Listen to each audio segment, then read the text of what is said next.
सूर्यास्त के बाद भूलकर भी न करें इन 6 चीजों का दान। नंबर 1, तुलसी का पौधा। कभी भी सूर्यास्त के बाद तुलसी का पौधा किसी को भी दान नहीं देना चाहिए। वैसे तो शास्त्रों के अनुसार तुलसी का स्पर्श ही सूर्यास्त के बाद वर्जित है। यहाँ तक कि सूर्यास्त के समय तुलसी में जल भी नहीं चढ़ाया जाता हो। लेकिन यदि आप इस समय ये पौधा किसी को दान में देते हैं तो भगवान विष्णु नाराज हो जाते हैं और घर की शांति नष्ट होने लगती है। नंबर 2, दूध का दान न करें। वैसे तो शास्त्रों में दूध का दान विशेष रूप से फलदायी माना गया है और सफेद होने के कारण ये चंद्रमा का कारक माना जाता है। खासतौर पर सोमवार और शुक्रवार के दिन दूध का दान देना फलदायी होता है। लेकिन कभी भी दूध का दान सूर्यास्त के बाद न करें। ऐसा माना जाता है कि इस समय दूध का दान करने से मां लक्ष्मी और भगवान विष्णु दोनों नाराज हो सकते हैं और आपके घर की आर्थिक स्थिति खराब हो सकती है। यहाँ तक कि इस समय यदि कोई पड़ोसी भी आपसे दूध मांगे तो उसे दूध न दे, क्योंकि ये आपके घर की खुशहाली को कम कर सकता है। नंबर 3, दही का दान न करें। शास्त्रों में सूर्यास्त के बाद दही का दान करना भी वर्जित माना गया है। ज्योतिष मान्यताओं के अनुसार दही का संबंध शुक्र ग्रह से है और शुक्र ग्रह को व्यक्ति के भौतिक सुख समृद्धि में वृद्धि का कारक माना गया है।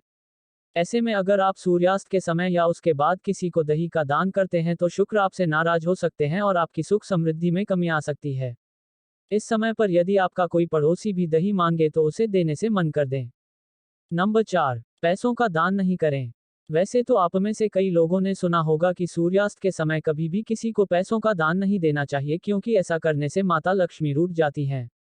दरअसल संध्या काल को घर में लक्ष्मी का आगमन होता है। ऐसे में यदि आप किसी को भी धन दान में देते हैं तो ये आपको नुकसान पहुंचा सकता है। सूर्यास्त के बाद यदि किसी जरूरतमंद को भी पैसे देने हो तो आप कोशिश करें कि सुबह तक का इंतजार करें। नंबर 5, लहसुन और प्याज। वैसे तो लोग आमतौर पर लहसुन और प्याज का दान नहीं देते हैं, लेकिन यदि आप सूर्यास्त के समय अपने किसी पड़ोसी को भी लहसुन और प्याज देते हैं तो ऐसा ना करें। दरअसल ऐसा माना जाता है कि केतु ग्रह अनिष्ट शक्तियों का स्वामी है और सूर्यास्त के बाद कई तरह के टोटके किए जाते हैं। ऐसे भी किसी को भी प्याज या लहसुन देना आपको नुकसान पहुंचा सकता है और आप किसी बुरी शक्ति के प्रभाव में आ सकते हैं। नंबर 6, का दान न करें। ज्योतिष शास्त्र के अनुसार हल्दी को शुभता का प्रतीक माना जाता है। यही कारण है कि किसी भी शुभ काम में हल्दी का इस्तेमाल अनिवार्य होता है। यही नहीं, हल्दी को बृहस्पति ग्रह का कारक भी माना जाता है। इसी वजह से सूर्यास्त के बाद कभी भी किसी को हल्दी नहीं देनी चाहिए।